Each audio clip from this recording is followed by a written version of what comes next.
तो दोस्तों नमस्कार, ये है क्विट इंडिया मूवमेंट, जिसके अंदर हम बात करेंगे कैसे हमने अंग्रेजों को लात मार के भगा दिया। इस मोमेंट के बाद अंग्रेजों को पता चलेगा कि अब इंडिया को दबा के रखा नहीं जा सकता, अब इसका जो आग है वो लग चुका है। चिंगारियां कभी से जल रही थी पर ये आग अब बुझने वाली नहीं है। ये बात करेंगे, मतलब इस चैप्टर के अंदर हम बात करेंगे क्रिप्स मिशन कैसे आया था, कैसे उसको हमने भगा दिया, मतलब उसे रिजेक्ट कर दिया गया। अगस्त ऑफर आया था, अगस्त ऑफर कहते ठीक है, अगस्त नहीं अगस्त ऑफर, तो उसके बारे में बात करेंगे। और साथ ही साथ क्विट इंडिया मूवमेंट या फिर कह लो भारत छोड़ो आंदोलन किस दिन किस वजह से और क्या क्या उसके ऑब्जेक्टिव्स थे, कैसे उसे रिप्रेस कर दिया गया, पर फिर भी अंग्रेजों को पता चला गया कि भैया ये चिंगारी अब आग में बदल चुकी है, अब इसे बुझाने के लिए टैंकर लाना पड़ेगा, यानी कि बेसिकली उन्हें भागना ही पड़ेगा। तो चलिए बिना समय गवाए शुरू करते हैं। सबसे पहले इवेंट्स क्या क्या हुए इस क्विट इंडिया मूवमेंट के, मतलब क्विट इंडिया मूवमेंट आने से पहले। सबसे पहला और सबसे मेजर इवेंट ये था कि जो कांग्रेस के जितने भी सारे मिनिस्टर्स हैं उन सब ने रिज़ाइन कर दिया। क्यों रिज़ाइन किया? अभी तक तो ब्रिटिश इंडिया कंपनी के अंदर काम कर रहे थे, उनके साथ INC बना के घूम रहे थे, पर आखिर क्या मेन रीज़न था जिस वजह से कांग्रेस के जितने भी मिनिस्टर्स हैं उन सबको रिज़ाइन करना पड़ा? रीज़न एक था, वो क्या था? सेकेंड वर्ल्ड वार शुरू हो गया था सितंबर 1939 में। सेकेंड वर्ल्ड वार शुरू हो गया था सितंबर 1939 के अंदर, जिसके अंदर जर्मनी ने पोलैंड के ऊपर अटैक कर दिया। शुरुआत वहीं से की, जर्मनी ने पोलैंड के ऊपर अटैक किया। उस वजह से क्या हुआ, ब्रिटेन और फ्रांस कह लो, ब्रिटेन और फ्रांस दोनों मिल गए कि अच्छा ऐसे कैसे, जर्मनी तुमने हमारे ऊपर युद्ध छोड़ा है, अब हम भी युद्ध का ऐलान करते हैं। अभी तक तो एक तरफा युद्ध चल रहा था, जर्मनी ने छोड़ा अटैक पोलैंड के ऊपर, अब ब्रिटेन और फ्रांस एकजुट होकर वॉर डिक्लेयर कर दिए। और वॉर डिक्लेयर करते ही क्या हुआ, ब्रिटिश इंडिया कंपनी ब्रिटेन के अंदर था, तो इंडिया के जितने भी सारे मिनिस्टर्स थे यानी कि कांग्रेस पार्टी, उससे इंडिया जो ब्रिटेन के जो ट्रूप्स थे या फिर जितने भी वाइसरॉय वगैरह थे, कमांडर्स थे, उन सब ने INC से पूछा भी नहीं कि अरे भैया आपको भी ज्वाइन करना है कि नहीं करना। उन्होंने डायरेक्टली डिक्लेयर कर दिया कि इंडिया भी इस वर्ल्ड वार का पार्ट है। अब डर लग गया, सबको डर लगा, गांधी जी को भी डर, सबको डर लगा कि अरे हमारी क्या गलती है, हमें क्यों युद्ध के अंदर घुसेड़ जा रहे हो, तुम्हारा युद्ध है, तुम अपना आपसी मामला निपटाओ, हमारी क्या गलती है, हमको क्यों बिना वजह, ऊपर से विदाउट कंसल्टेशन तुमने डायरेक्टली ऑर्डर दे दिया। हम भी एक इंडिया है, हमारा भी एक नेशन है ना, हमारा भी कुछ महत्व है, हमारे भी कुछ वैल्यूज़ है, हम ऐसे डोमिनेंट स्टेटस की मांग करें तुम, इसका मतलब ये नहीं तुमने हमारे ऊपर राज किया, इसका मतलब ये नहीं कि तुम जब चाहो तुम हमारा हाथ ऐसे उठवा सकते हो, जब चाहो तुम हमारा हाथ ऐसे झुका सकते हो, उठा सकते हो, मतलब तुम हमें कठपुतली की तरह कंट्रोल नहीं कर सकते। तुम्हारे पास जितना हक है उतना ही इस्तेमाल करो, उससे ज़्यादा नहीं बढ़ो। और इन्होंने, ब्रिटिश ने क्या किया था कि बिना इंडिया से कंसल्टेशन, बिना INC को इन्फॉर्म किए इन्होंने डिक्लेयर कर दिया कि India is a part of world war 2। अब वर्ल्ड वार 1 हुआ था तो हम सब ने पूरे देश भर ने, पूरा विश्व ने उसके रिजल्ट्स देखे थे, क्या क्या रिजल्ट हुए थे। इस वजह से इंडिया को भी डर लगा, महात्मा गांधी जी को भी डर लगा, अरे अगर ये परिणाम पहले वर्ल्ड वार का था, दूसरे में क्या होगा। इस वक्त तो ब्रिटेन फ्रांस दोनों एक साथ लड़ने वाले हैं, वो भी किसके खिलाफ, इतनी बड़ी जर्मनी जिसके अंदर आग लग चुकी है कि पिछले बार का बदला तो इस वक्त लेना ही लेना है, तो इस वक्त तो और भी ज़्यादा भीषण युद्ध होने वाला है। उसके साथ साथ जर्मनी के साथ कौन है, फ्रांस है, सॉरी जापान है, वो भी उसके साथ है। इधर से भी हर जगह से लड़ाई, वो भी इंडिया ही नष्ट होगा। तो इस वजह से हमने सोचा कि अब ठीक है, तुमने अपना डिसीजन लिया है, हम भी अपने डिसीजन लेंगे। हमने क्या किया, कांग्रेस के जितने भी मिनिस्टर्स उन सबने डिजाइन कर दिया कि अपनी कंपनी तुम खुद संभालो, इंडिया को अपने हालात पे छोड़ दो। ये पहला था। अब सितंबर को युद्ध की घोषणा हुई, अक्टूबर 1939 के अंदर मिनिस्टर्स ने सबने रिजाइन कर दिया कि देखो तुम अपना युद्ध खुद संभालो, हम तुम्हारे मामले के अंदर नहीं फंसने वाले। उस दिन को मुस्लिम लीग ने क्या मंगाया, मुक्ति दिवस के नाम से बनाया। बोला कि अरे वाह वाह वाह कितनी अच्छी बात है, हम तो कांग्रेस से छुटकारा चाहते थे, हमें छुटकारा मिल गई छुटकारा। अब ब्रिटेन के साथ हमें अपना हाथ मिलाएंगे, हम उनके साथ खुश है, अब अगर हम उनके साथ जाएंगे तो वो हमें पाकिस्तान भी दे सकते हैं। और उसी वक्त जिन्ना ने ऐलान किया कि हमें पाकिस्तान चाहिए। अब सोचो, इधर युद्ध के माहौल चल रहे हैं, इधर इंडिया बोल रहा है कि अब हमें भी क्या युद्ध लड़ना पड़ेगा कि नहीं, और इधर जिन्ना को पड़ी है कि हमें पाकिस्तान दे दो। अब पाकिस्तान बने थे कौन से राज्यों से मिलकर, कौन कौन से राज्य, पहले पंजाब, अफगानिस्तान, कश्मीर, सिंध और बलूचिस्तान। इन पाँच ना, 1 2 3 4 5 पाँच राज्यों से मिलकर इसने पाकिस्तान मांगा कि हमें 5 देश दे दो, जिसके अंदर सिर्फ और सिर्फ मुस्लिम कमेटी रहने वाली है। उससे पहले तो ईस्ट बंगाल तो था ही, डिवाइड हो चुका था, क्या वो जो पार्टीशन ऑफ बंगाल हुआ था तब तो डिवाइड हो चुका था। लेकिन जिन्होंने ऐलान किया, जाहिर की, अपने ऐलान भी नहीं, मेरे प्रस्ताव रखा कि अब हमें चाहिए पाकिस्तान 5 देशों से, 5 स्टेट से मिलकर बना हुआ। सिचुएशंस देख रहे हो आप सबके सामने क्या है, एक तो वर्ल्ड वार चल रहा है, इंडिया इधर खतरे में कि क्या हमें भी युद्ध करना पड़ेगा कि नहीं, और इधर मुस्लिम लीग के जिन्ना को सोच रहा है कि अरे अब तो अपना देश चाहिए, अभी तो हमें अपना एक नेशन चाहिए, ये इनकी मांग थी। फिर ये तो पहले कॉजेस थे, पहला इवेंट हुआ, बेसिकली कॉजेस नहीं, पहला इवेंट हुआ क्या कि सब सारे जितने भी सारे कांग्रेस के जो नेता थे, मिनिस्टर्स हैं, उन सब ने रिजाइन कर दिया। फिर सेकंड था कि अगस्त ऑफर 1940 के अंदर एक प्रस्ताव अगस्त के महीने के अंदर। ये बहुत ज़्यादा डिलीवरी, ये जो काम था ना, मतलब इससे पहले देखो सिविल डिसोबीडियंस मूवमेंट के अंदर हमने मांग की थी, हमने नेहरू रिपोर्ट मंगाया था, उसके अंदर मांग की थी, हमने जो इरविन वगैरह पैक्ट वगैरह साइन हुए थे, हमने पूना पैक्ट वगैरह साइन करवाया था, तो इन सब के अंदर हमने कुछ डिमांड्स रखी थी ब्रिटिश इंडिया कंपनी के सामने कि हमारी कुछ डिमांड्स है, इसे आप पढ़िए परखिए और उसके हिसाब से आप हमें जो चीज़ें देंगे, जो भी आपका डिसीजन होगा उसे हम मानेंगे। उन लोगों ने क्या किया, हमेशा हमें पता चला, हमने जब नॉन कॉपरेशन नहीं, हमने जब सिविल डिसोबीडियंस मूवमेंट जब शुरू करवाया था तो हमने उससे पहले नेहरू रिपोर्ट भेजी थी 1 साल की अल्टीमेटम के साथ कि 1 साल के अंदर काम नहीं हुआ तो हम फिर आपके ऊपर ऐलान, मतलब आपके ऊपर एक आंदोलन करेंगे। हम चुप बैठने वालों में से नहीं हैं। इस बात को क्या हुआ, उन लोगों ने तो पेपर पलट के देखा भी नहीं था। पर अगस्त दफर जबकि उनके ऊपर खुद से प्रेशर बन रहा था कि अब क्या करें, इंडिया तो चाहता नहीं है पार्ट लेगा, और इंडिया के जहाँ भी फर्स्ट वर्ल्ड वॉर भी जब हुआ था तो उस वक्त गांधी जी ने हाथ मिलाते, ठीक है आपको लेना है, आप हमारे नेता, आपको लेना है, हमारे सैनिक को ले जाइए। और हुआ क्या था, रिजल्ट क्या हुआ था, हमारे जो इंडियन के जितने में सोल्जर्स थे उनको बहुत ज़्यादा इम्पोर्ट मतलब एक्सपोर्ट करवाया गया और इनकी लाश तक को वापस नहीं भेजा गया था। इस बात से गांधी जी ने बोला था कि देखो सेकेंड वर्ल्ड वॉर में तो हम नहीं रहने वाले, पहले में दे दिया, हम नादान बालक थे, ठीक है, लेकिन इस वक्त हम नादान नहीं हैं, हमने आपकी चालाकी पकड़ ली है। और बात ये भी है कि गांधी जी को बहुत लेट से समझ में आया कि ब्रिटिशर्स हमसे चाहते क्या है और हम उनसे कैसे लड़ें। ये बात है कि जब सुभाष चंद्र बोस ने कहा था, उनका देखो दोनों का जो गोल था ना, नेताजी सुभाष चंद्र बोस का और महात्मा गांधी, तो दोनों का गोल एक ही था, क्या अल्टीमेटली क्या चाहिए, देश को आज़ादी चाहिए। पर गांधी जी ने थोड़ी बात से समझ में आया कि हमें कैसे करके आज़ादी मिलेगी, और वही नेताजी सुभाष चंद्र बोस को पहले समझ में आ गया था, और साथ ही साथ भगत सिंह को भी हमें पहले पता चल गया था कि उन्हें कैसे हमें इस ब्रिटिशर से आज़ादी मिलने वाली है। उनका जो सुभाष चंद्र बोस जी हैं या फिर भगत सिंह हैं, उनका ये मोटिव था कि देखो अभी कमज़ोर हो तो उसके ऊपर लाठी मार दो, हथौड़ा मार दो, उनको जितने भी आदमी कमज़ोर है उसके ऊपर ही पीछे से अटैक करना चाहिए या फिर आगे से कैसे भी, लेकिन कमज़ोर दल के ऊपर ही अटैक करना चाहिए। तब क्योंकि वो बहुत ज़्यादा शक्तिशाली था ना, ब्रिटिश था, इतने सालों से राज किया, तो जाहिर सी बात है कमज़ोर तो था नहीं, लेकिन इस ये वर्ल्ड वार के सिचुएशन के अंदर वो कमज़ोर पड़ा था। तो गांधी जी बोलते थे कि देखो जब हमारा जो दुश्मन है अगर वो वीक है तो हम उसके ऊपर अटैक नहीं करेंगे। इस वजह से दोनों के अंडर मेंटेलिटी के अंदर थोड़ा सा डिफरेंस आ गया, जिस वजह से सुभाष चंद्र बोस जी चले गए अपनी INA बनाने। इस चैप्टर के बाद वाले चैप्टर के अंदर फॉरवर्ड ब्लॉक INA इन सब के बारे में बात करेंगे, लेकिन फिलहाल ये चैप्टर जो है वो है क्विट इंडिया मूवमेंट के अराउंड रिवॉल्व करेगा, ठीक है। अब जब अगस्त ऑफर हुआ तो इसके अंदर उन्होंने बोला कि देखिए हमने कुछ प्रस्ताव नहीं मांगा है, हमारे बारे इस वक्त हमने कुछ मांगा ही नहीं, हम बस बोल रहे हैं कि हमने अपने सैनिक, अपने जो मंत्री थे उन सबको वापस ले लिया है, अब तुमको जो करना है वो करो। तुमने बिना पूछे हमसे बिना पूछे तुमने कैसे करके ऐलान कर दिया कि हम भी इस वर्ल्ड वार का पार्ट होने वाले हैं। तो उन्होंने कुछ ऑफर्स भेजे। ऑफर क्या थे, पहला कि इन्होंने बोला कि तुम्हें डोमिनियन स्टेटस दिया जाएगा। गांधी जी बोले अच्छा, ये तो हमने 1928 के अंदर मांगी थी, उसके बाद तो हमने मांगी नहीं, उसके बाद तो हमारा हमेशा से नारा रहेगा कि पूर्ण स्वराज चाहिए, कंप्लीट इंडिपेंडेंस चाहिए। 1928 से पहले तुम लोगों से मांगा था ना डोमिनियन स्टेटस, इतने स्लो कैसे हो सकते हो भाई, इतने लेट कैसे। इस बात को नेग्लेक्ट किया गया, मतलब रिजेक्ट कर दिया गया हमारे द्वारा।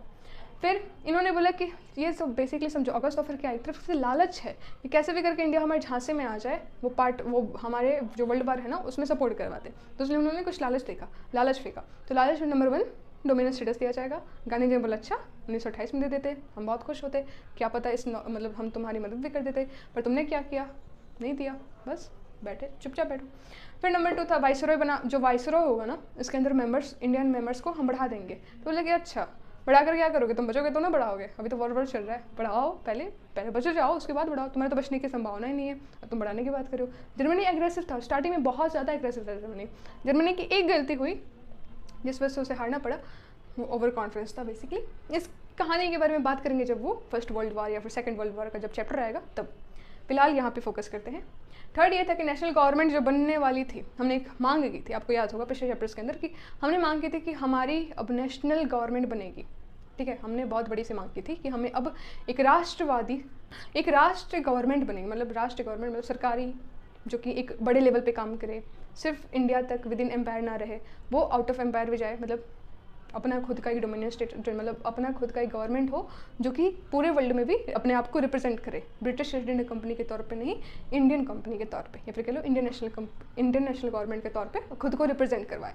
तो इसकी भी मांग हमने की थी बहुत पहले, उन्होंने इस बात को खारिज किया, बोले कि नहीं हम उसे नहीं देने वाले।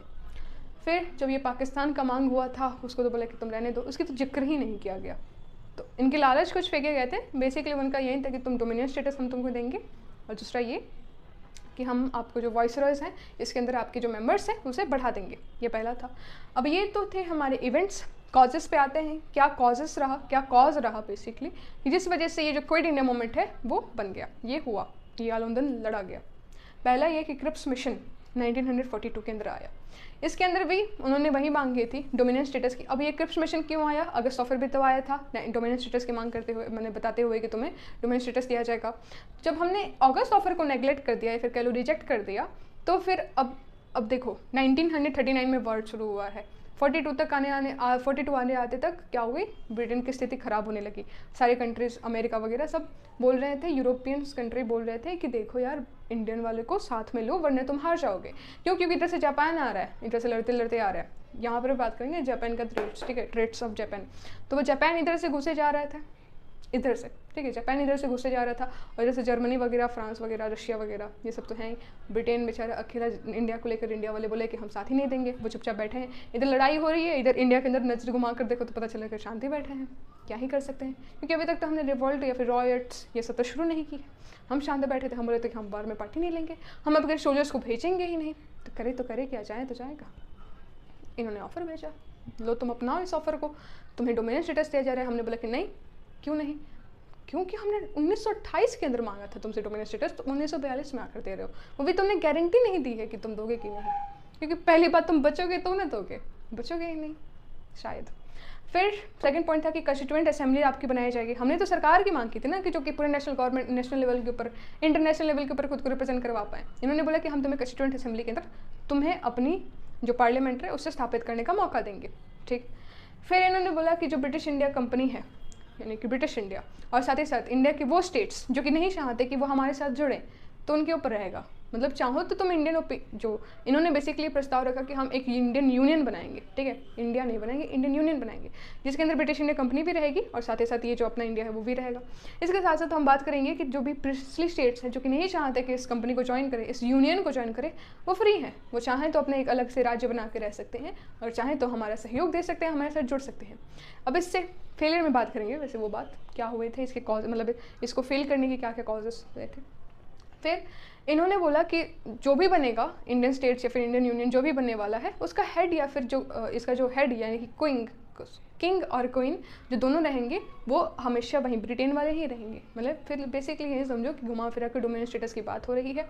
और इन्होंने ये भी पॉइंट रखा कि अगर जब चाहें तब वॉर की सिचुएशन के अंदर सोल्जर्स को एक्सपोर्ट करवाना ज़्यादा कर सकते हैं। यहाँ पर लिखा है वाइसरॉय के ऊपर ही पूरा कंट्रोल रहने वाला है, किस वॉर की सिचुएशन के अंदर पूरा कंट्रोल किसके ऊपर आ जाएगा, वाइसरॉय के ऊपर। यानी कि अल्टीमेटली देख रहे हो क्या चाहते हैं ये लोग, ये चाहते हैं कि जल्दी से साइन करो कि हम लोग अपना एक्सपोर्ट करवाना शुरू कर सके, क्योंकि हमारी सिचुएशन बहुत ज़्यादा दयनीय हो चुकी है। बता नहीं रहे पर बताना चाह रहे हैं, ब्रिटेन की सिचुएशन बहुत दयनीय हो चुकी है। इस वजह से वो चाहते हैं कि इंडियन के जो सोल्जर्स है वो एक्सपोर्ट हो सके। कि अपने आदमी को कितना मारोगे, पिछली बार तो हमारी वजह से वो लोग जीत गए थे, लेकिन इस वक्त कमज़ोर पड़ रहे थे। फिर इन्होंने बोला जो माइनॉरिटीज़ होंगी, यानी कि बहुत ज़्यादा छोटे छोटे प्रिंसली स्टेट्स, तो उन सबको हम प्रोटेक्ट करेंगे। हालांकि इस बात को भी खारिज किया गया। अब फेलियर में बात करेंगे क्या क्या वो रीजंस थे जिस वजह से जो क्रिप्स मिशन था वो फेल हुआ। पहला मेन रीज़न कि जब इन्होंने बोला ना कि जो चाहे यूनियन के अंदर पार्ट लो, कोई भी प्रिंसली स्टेट है वो चाहे तो यूनियन के अंदर पार्ट ले सकता है और चाहे तो नहीं भी ले सकता। इससे ये बात समझ में आ रही है कि नहीं, अपने दिमाग से सोचो कि इससे ये बात समझ में आ रही है कि नहीं कि वो बोले कि पार्टीशन हो जाएगा। वो उन कंट्रीज, उन स्टेट्स का क्या होगा कि जो नहीं चाहेंगे कि इंडियन यूनियन के अंदर आए, तो उनका क्या होगा, बेसिकली पार्टीशन हो जाएगा। तो फिर इंडिया के अंदर बचेगा ही क्या, क्योंकि इंडिया कोई, जो भारत है ना वो एक भूमि का टुकड़ा तो है नहीं, एक जीता जाता राष्ट्र पुरुष है। इसके तुम टुकड़े कैसे कर सकते हो। और ये वही बात कर रहे हैं कि जिसको चाहे वो आए, जिसको ना चाहे वो ना आए, और इधर जिन्ना तो बैठा ही है कि हमें पाकिस्तान दे दो। ठीक, फिर इंडिपेंडेंस की बात तो की ही नहीं, यहाँ पे बोला कि डोमिनेंट स्टेटस दिया जाएगा, पर कहीं पर भी इन्होंने अगस्त ऑफर भी सेंड किया, इन्होंने क्या किया, क्रिप्स मिशन भी सेंड किया, लेकिन हमारी मांग कहाँ तक पहुँच चुकी है। हमने पिछले वाले चैप्टर के अंदर डिस्कस किया, हमारी मांगे अब 1929 से लेकर हमारी मांगे अब ये नहीं कि 1928 तक हमारी मांगे थी कि ठीक है हमें डोमिनेंट स्टेटस चाहिए, पर अब हमारी मांगे हो चुकी कंप्लीट स्वराज, यानी कि कंप्लीट इंडिपेंडेंस। तुमने इसके बाद की है, नहीं की है। तुम जब भी घुमा फिरा के बाद 2 बार तुमने मिशन भेजे, 2 बार तुमने ऑफर सेंड किया, उसमें बात कर क्या कर रहे हो तुम, इसमें बात कर रहे हो कि तुम्हें, मतलब तुम लोग हमें क्या दोगे, डोमिनेंट स्टेटस दोगे। पर हमारी मांगे कहाँ तक पहुँच चुकी है, स्वराज तक। मतलब बेसिकली इतना समझो कि इन्होंने इंडिपेंडेंस मिलेगा भी कि नहीं हमें, इसकी बात ही नहीं हो रही है कि मतलब इंडिया इंडिपेंडेंट होगा कि नहीं वर्ल्ड वार के बाद भी, उसकी बात ही नहीं हो रही है। ठीक है, फिर मुस्लिम जो थे वो सेल्फ डिटर्मिनेशन के साथ बैठे हुए थे, ठीक है। हिंदू महासभा को पता चल गया ये क्या है, हिंदू महासभा क्या है।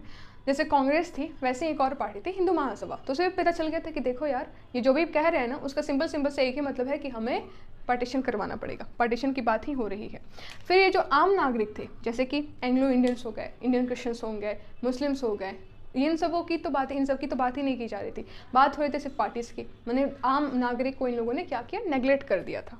फिर प्रिंसली स्टेट्स की बात ही नहीं हो रही थी कि वो कहाँ जाएंगे, उनका कॉन्स्टिट्यूशन के अंदर पार्टिसिपेशन ही नहीं था। इन लोगों ने बोला कि कॉन्स्टिट्यूंट असेंबलीज बनेंगी, पर इसके अंदर ये नहीं बोला कि प्रिंसली स्टेट्स भी इसके अंदर पार्ट ले सकते हैं कि नहीं, इनका तो जिक्र ही नहीं हो रहा है। पर से भी बोले कि जो स्टेट्स चाहें तो वो रह सकते हैं, जो स्टेट्स चाहें नहीं रह सकते, यानी कि प्रिंसली स्टेट्स को क्या किया गया है, नेगलेक्ट किया गया है।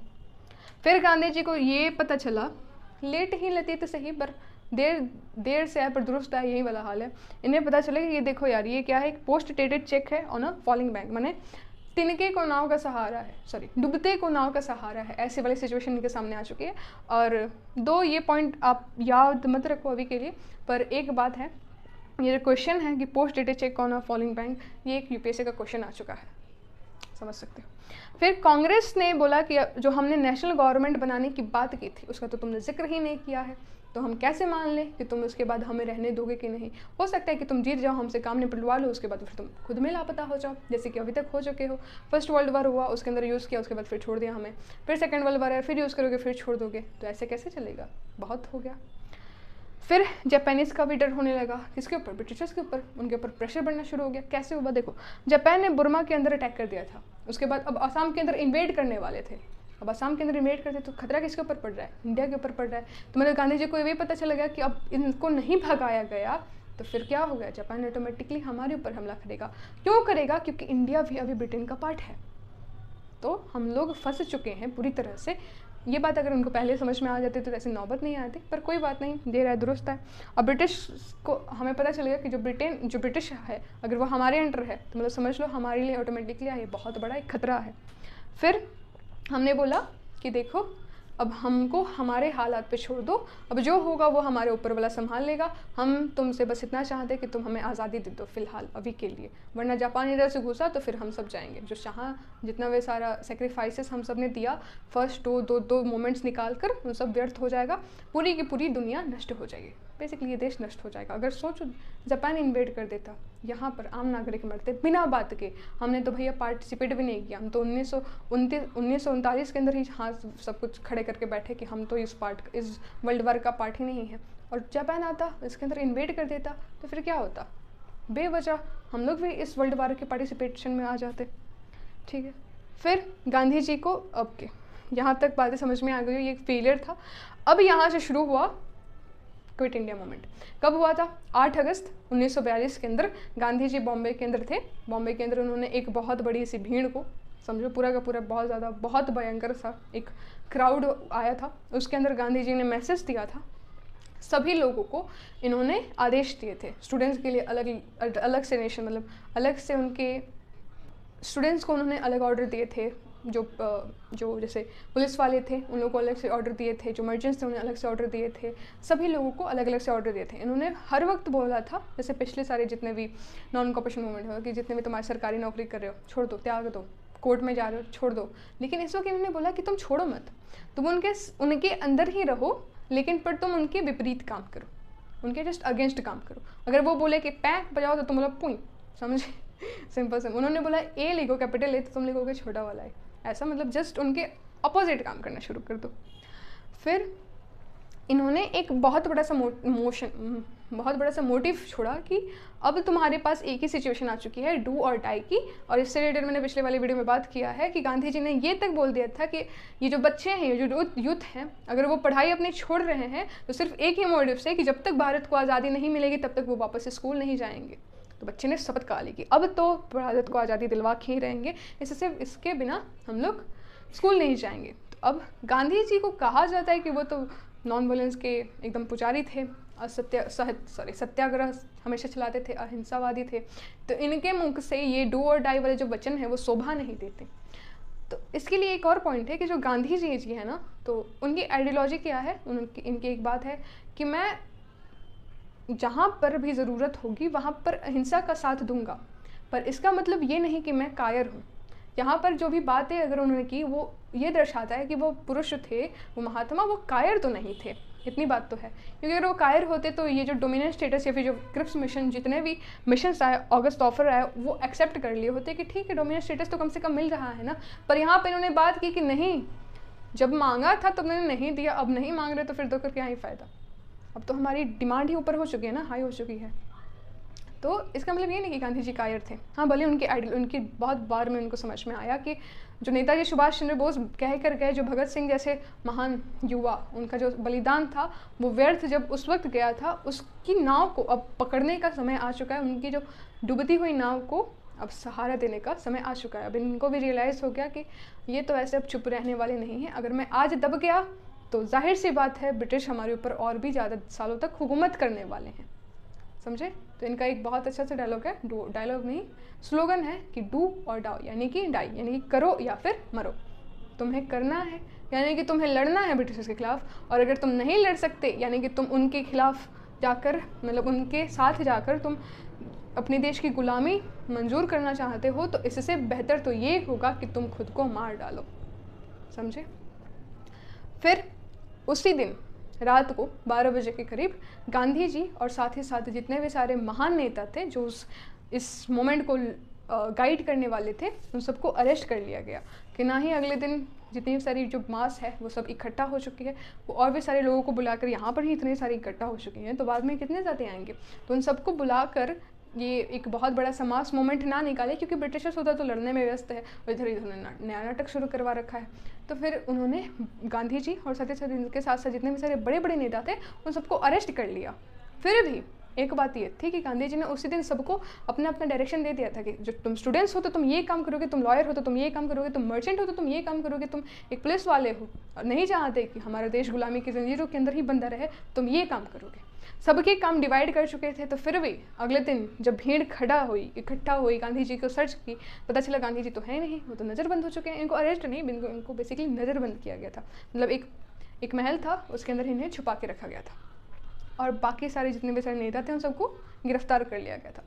तो जब ये भीड़ थी वो निकली तो भीड़ को पता चला कि गांधी जी तो है नहीं, पर फिर भी भीड़ रुकी नहीं। भीड़ बहुत अच्छी थी, मतलब उसके ऊपर एकदम आग लग चुका था।